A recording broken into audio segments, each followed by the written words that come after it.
Merci, Madame la Ministre. Ma question ne pose ni sur le traité d'Aix-la-Chapelle, ni sur l'Europe, mais sur votre ministère. Je souhaitais profiter de votre présence ici pour la poser. J'y associe ma collègue Mireille Clapeau. En 2014, vous avez publié un livre, Choisissez tout.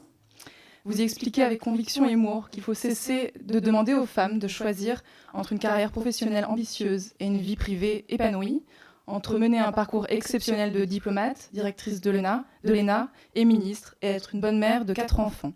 Que oui, les femmes peuvent tout avoir, comme les hommes. Votre parcours est une inspiration pour nombre d'entre nous, femmes jeunes et moins jeunes, mais les chiffres de nomination de femmes au sein de votre ministère sont, eux, un peu moins inspirants.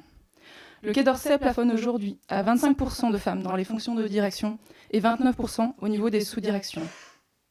La loi Sauvadet impose certes depuis 2012 une égalité de représentation dans l'encadrement supérieur et dirigeant de la fonction publique. Mais cette loi ne porte que sur les primo-nominations et ne permet pas de rattraper le retard en termes de stock. Au niveau du corps des secrétaires des affaires étrangères, la parité est presque atteinte. Comment passe-t-on subitement de 50% à 25% au niveau des sous-directions et des directions ? Vous ne le savez que trop, Madame la Ministre, puisque vous le décrivez excellemment dans votre livre. Les femmes se découragent quand il s'agit de postuler, car rien ne les y encourage. Une obsession sur le présentéisme, au détriment de la généralisation du télétravail un peu partout. Une absence de flexibilité sur les horaires et la conciliation avec une vie familiale. L'incapacité de beaucoup à imaginer qu'une femme puisse avoir la poigne virile, indispensable à un ambassadeur, surtout en pays hostile. La France s'est engagée partout dans le monde pour l'égalité femmes-hommes. Le ministère soutient et promeut les stratégies de genre, femmes, paix et sécurité. Le G7 de Biarritz sera l'occasion de mettre en lumière la lutte contre les inégalités de genre. Alors, Madame la Ministre, à quand une ambassadrice à New York et à Washington, 2 postes qui se libèrent cet été, à Pékin, à Moscou, à Londres ou à Berlin? À quand une directrice de cabinet du ministre?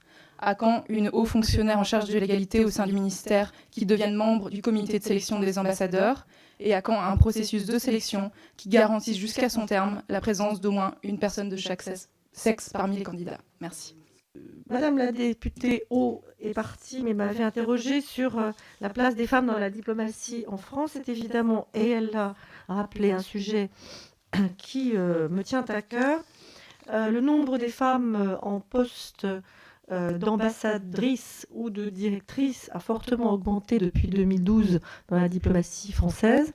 Simplement, force est de constater que, y compris s'agissant de la mise en œuvre de la loi Sauvadet et de l'atteinte des objectifs que cette loi fixe, c'est-à-dire 40% de primo-nomination de femmes, le ministère de l'Europe et des Affaires étrangères a pris du retard, a donc dû s'acquitter d'une contribution l'an dernier. Les efforts continuent à être faits, à la fois pour permettre le recrutement de femmes dans ces métiers, mais aussi leur promotion, et également veiller à des viviers extérieurs au ministère de l'Europe et des Affaires étrangères pour faire en sorte que l'encadrement soit davantage paritaire qu'il ne l'est aujourd'hui. Ce n'est pas le métier le plus féminisé, ce n'est pas celui qui est le plus loin du but. On sait aussi que le corps préfectoral est encore très loin de remplir ses obligations.